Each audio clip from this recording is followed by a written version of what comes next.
from the bottom.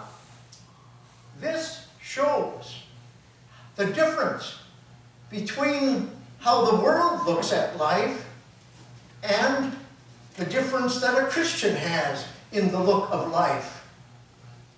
See, this story has no God in it.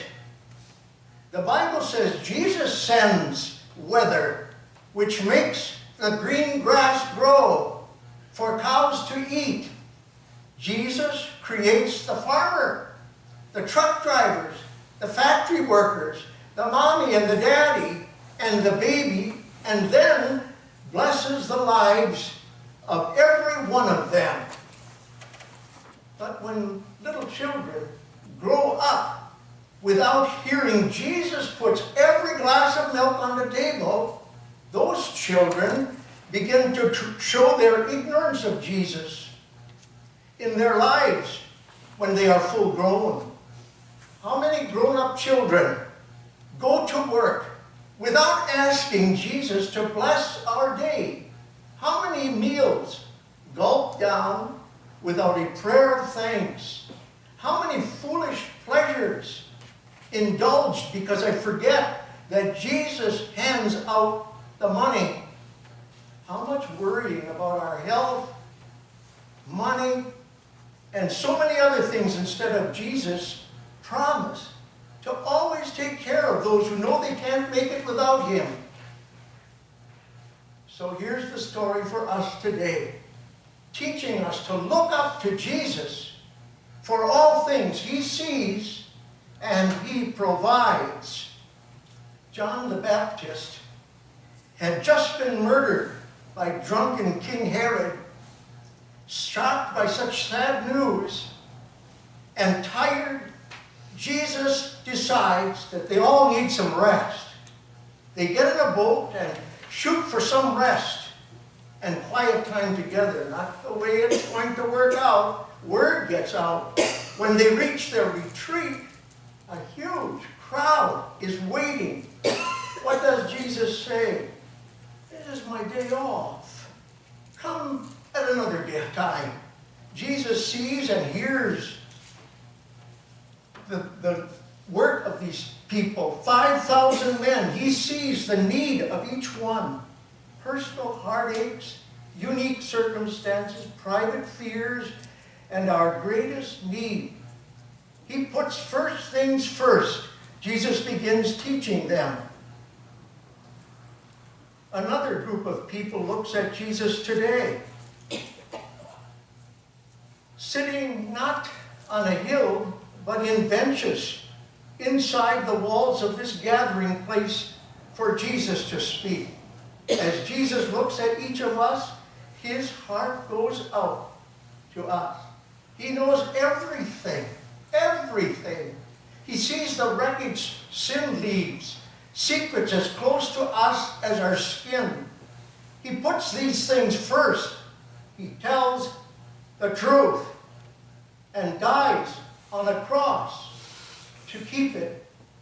He knows each of us and assures us we are forgiven. All the dirt He washes out in His precious blood.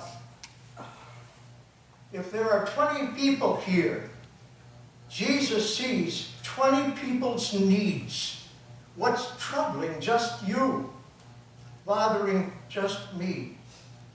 Can He do anything about it? The Coca-Cola company once had a jingle, I'd like to buy a world, a Coke. It's a song about having peace with everyone. That's a pretty tall order for a 12-ounce can of syrup with a dash of caramel coloring. I'd like to buy the world a Coke. A big gap between fantasy and what's really for real. There is no gap for God. I am Jesus' little lamb. Ever glad at heart I am. Knows my needs and well provides me. Loves me every day the same. Even now calls by name. So the first lesson for the people. He asked, where shall we buy bread for these people to eat. Philip looks up at the checkbook. Not enough cash to buy even one chicken McNugget. But Philip looks at Jesus, and when he crunches the numbers, Andrew looks in front of all these hungry people, and behind him is a boy with some bread and 2 fish. Andrew doesn't look up at Jesus. So we have a problem here.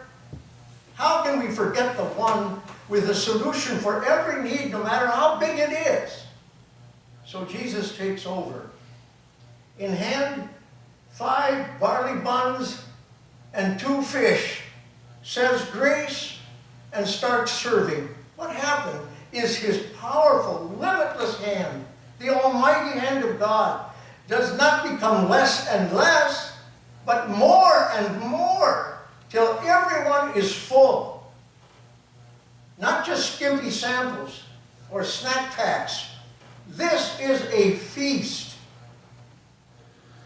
Buy 5 loaves of special rated bread at Walmart, catch maybe 2 bluegills from Rock Lake, feed fish and sandwich to everyone in Lake Mills and in Delafield. Where to get bread?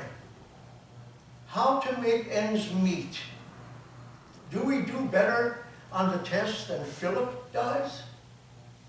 Look forward and backward instead of looking up, forward to next month's bills, groceries, utilities, car, house payments, children education, retirement, and we look back to see much we've got and how much we're going to take care of business.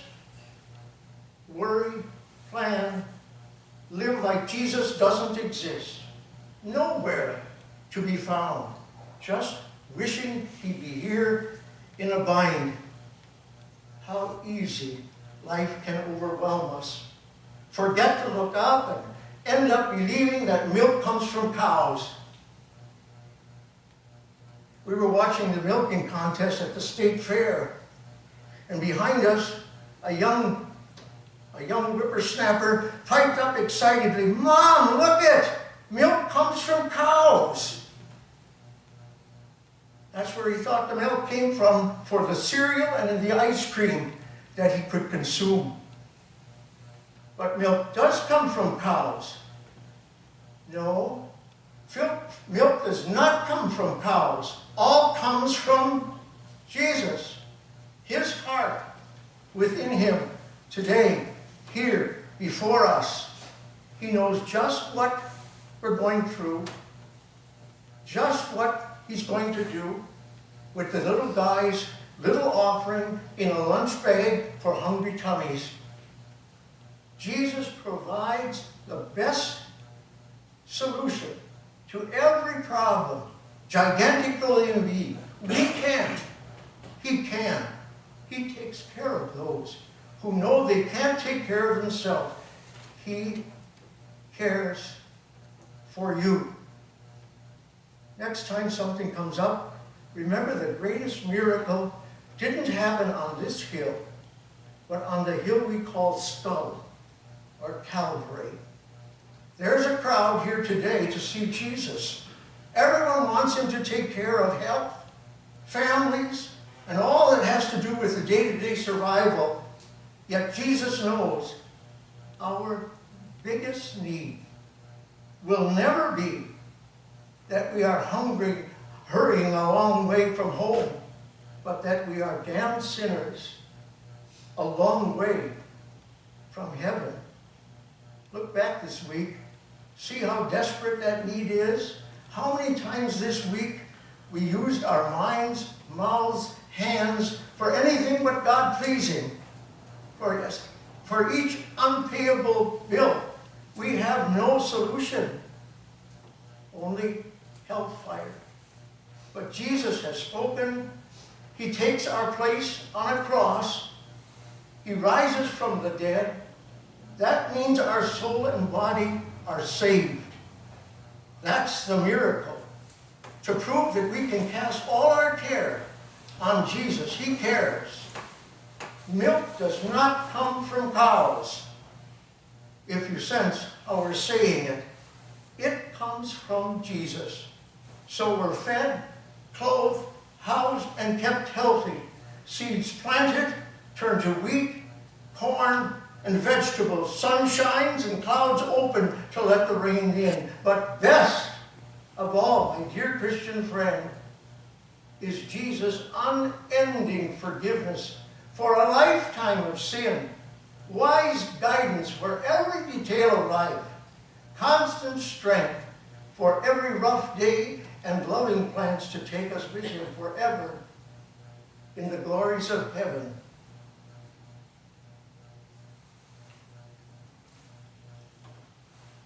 A pastor was attending a men's breakfast in a farm community. He asked one of the serious-looking older farmers to say the prayer of grace. After all were seated, the old farmer began, "Lord, I hate buttermilk." The pastor opened one eye and wondered where this was going. Then the farmer loudly proclaimed, "Lord, I hate lard." Now the pastor got worried, but the farmer prayed on. "And Lord, you know how much I don't care for raw white flour." Just as the pastor was ready to stand and stop everything, the farmer continued, "But Lord, when you mix all together and bake them up, I do love biscuits. So Lord, when things come up and we don't like what we're going through, when life gets hard, when we don't understand what you're saying to us, help us to just relax and wait till you're done mixing. Because I'll probably be getting something even better than the biscuits." Amen. Let's rise now and say together the Apostles'